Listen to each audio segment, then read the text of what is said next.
Welcome back to the Sports Source. We're still going to be talking seeds next, but we're going to be talking football here in this segment, brought to you by Games and Things. Whether it's tournament basketball, pro baseball, college baseball, TV, movies, whatever you want, turn your media room into a true theater experience. Home theater seats from Games and Things. I bought my last two there. The two before that I bought there. Happy with all of them.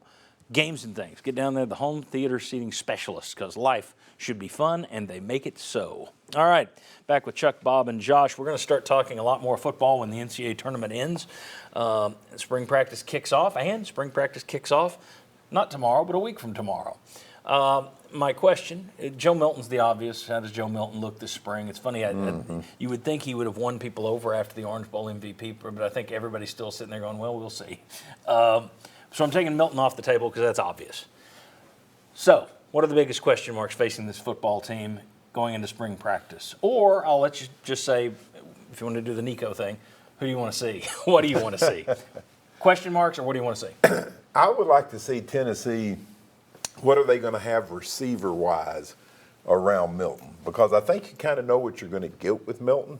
So do you develop those kind of receivers like you've had the last couple of years with Hendon Hooker that are, not necessarily Biletnikoff Award winners because it's only happened once in school history, but do you get receivers that can make Milton shine? So take Milton out of the equation. Let's see what you do with your receivers, because that is just such a huge part of your offense. Obviously the running game as well, but I'm just looking to the offense right now, and do you get a group of receivers out there that can be close to what you've had? And I'll take kind of the flip side of that.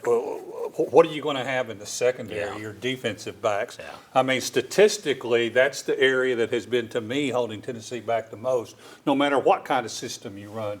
Do you have in these group of recruits, defensive heavy, in my estimation, you have a cover corner type guy. You've got some safeties back there. Who have you got that can maybe line up and do some of the cover corner type stuff? Yeah, you need more speed, you need more playmaking in the secondary. You have more competition. Does that come out of it with the newcomers, both as transfers and recruits who the staff really likes? So I'll go back to the offensive side. All this kind of becomes a newcomer conversation. You have to replace Darnell Wright, who right now is getting as much non-quarterback buzz as any player, it seems, in the NFL draft. That's who you have to replace to help protect your quarterback. That, again, comes back to transfers. Campbell from Miami.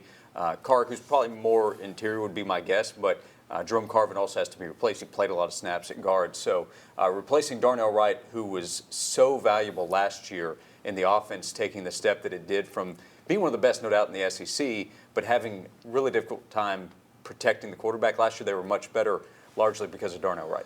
And I'll go somewhere, it's the same place I went last year. We're all talking about the secondary. We knew that was going to be the biggest hole on the team. Well, there's one way you can help your secondary, and that's with a pass rush. Exactly. Are you going to have another pass rusher to go with Byron Young, was what I said last year? Not so much. What do you got this year now that Young's gone? What are you going to have to replace him in terms of getting to the quarterback? Are you ready? They play a lot of guys there. They've had good depth. They've got a good job at defensive end. But in terms of having absolute meat eaters, killers there at the edge rusher position, I don't know that we've seen what we needed from them to help cover that secondary. So, to me, that's where I'm going to be keeping an eye this spring. And that's supposed to be a point of emphasis, right? Can we get pressure on the quarterback with 4? And then you've got the whole Nico thing. Yeah. And how does Nico look? Everybody's going to be looking at that.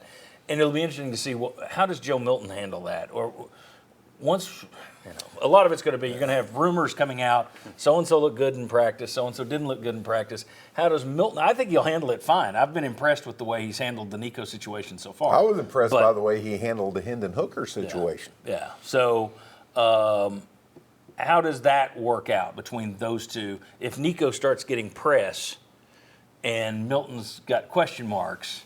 Now, the thing is, Milton's looked pretty good in practice. It's never been where his issues have been. So. The Orange Bowl has to help from that standpoint, the conversation. If you're hearing really good things in practice and that starts to come out, it's more believable to the fans who might be questioning because the last time they saw Joe Milton, he looked really good. But I still wonder, is there going to be a third quarterback in the mix, or do you stay with those two?